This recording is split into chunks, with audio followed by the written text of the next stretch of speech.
Merci Madame la Présidente. Monsieur le Ministre, depuis 20 ans, l'évocation de la maison d'arrêt d'Angers est un véritable serpent de mer.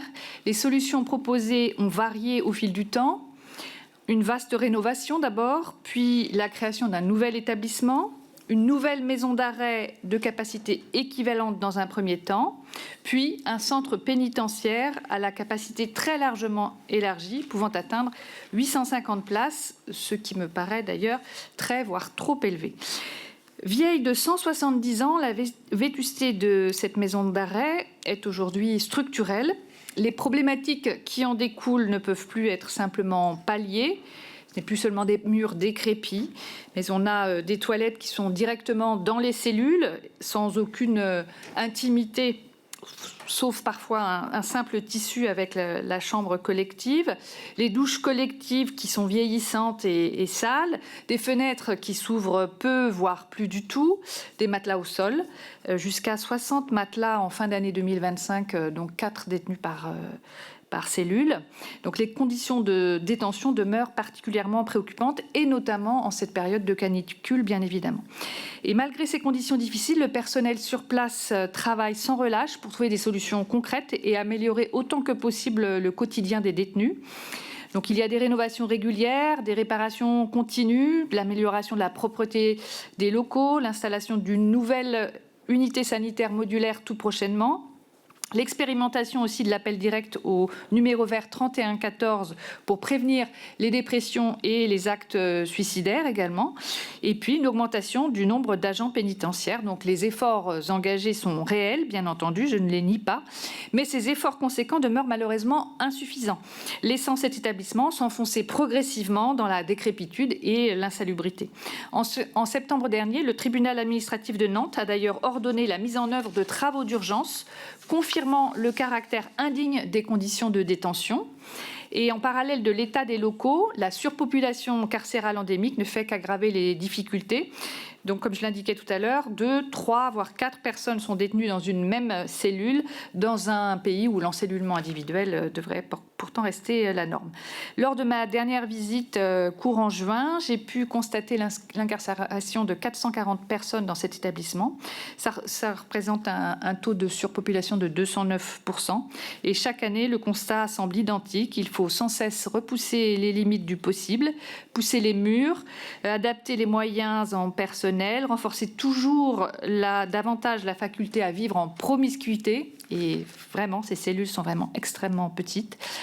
Et en vue de la construction d'un nouvel établissement, eh bien, pourtant, des choses ont été faites. Le territoire de la commune de Loire-Othion a été identifié.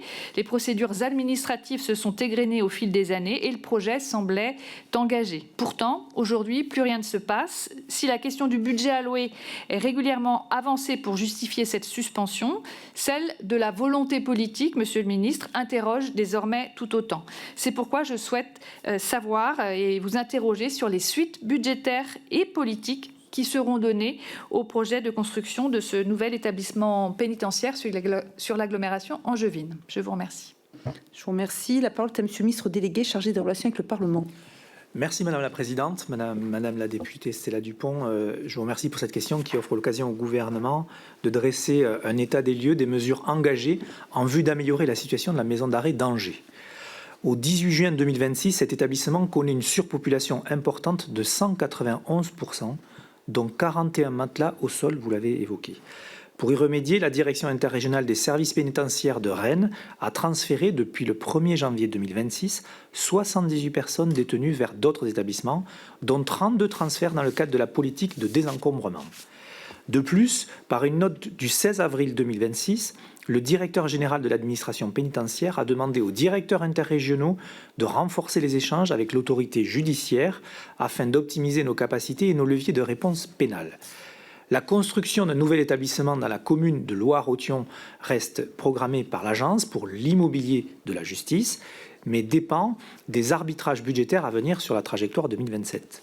Son lancement est donc subordonné à un ultime arbitrage financier qui n'a pas encore été pris à ce jour. L'établissement continue de faire l'objet de travaux immobiliers sécuritaires et de maintien en fonctionnement. Les façades ont ainsi fait l'objet d'une réfection partielle entre 2023 et 2025 pour un montant de 2 795 000 €. Suite à l'ordonnance en référé du 12 septembre 2025 du tribunal administratif de Nantes, l'administration pénitentiaire s'est conformée dans le délai imparti à l'injonction de renforcer le cloisonnement des sanitaires. Des rideaux ont été également installés aux douches afin de préserver la dignité et l'intimité des personnes détenues. Enfin, un nouveau bâtiment modulaire va être ajouté à l'unité sanitaire dans le cadre d'un appel à projet relatif à la télésanté lancé par la DGAP afin de renforcer l'accès aux soins des personnes détenues. Le projet démarrera en juillet 2026 et s'achèvera en février 2027. Je vous remercie, Madame Dupont. Oui, merci Madame la Présidente, merci pour ces précisions. C'est vrai que la façade qui menaçait de ruine et dont des pierres tombaient, c'était nécessaire de la refaire, mais c'est vrai que l'intérieur des cellules est extrêmement dégradé et vraiment plus que décrépit. Le concours d'architectes a été lancé, les propositions ont été reçues, analysées, les architectes ont été auditionnés, la commission a retenu un candidat, a délibéré et pourtant plus rien. Donc c'est vrai que sur le terrain, on ne fait plus que s'interroger et on a vraiment besoin d'avancer sur ce dossier puisque l'indignité qui est constatée, elle est quotidienne. Je vous remercie. Question de Monsieur Nicolas Sansu, Monsieur le ministre des Transports. La parole est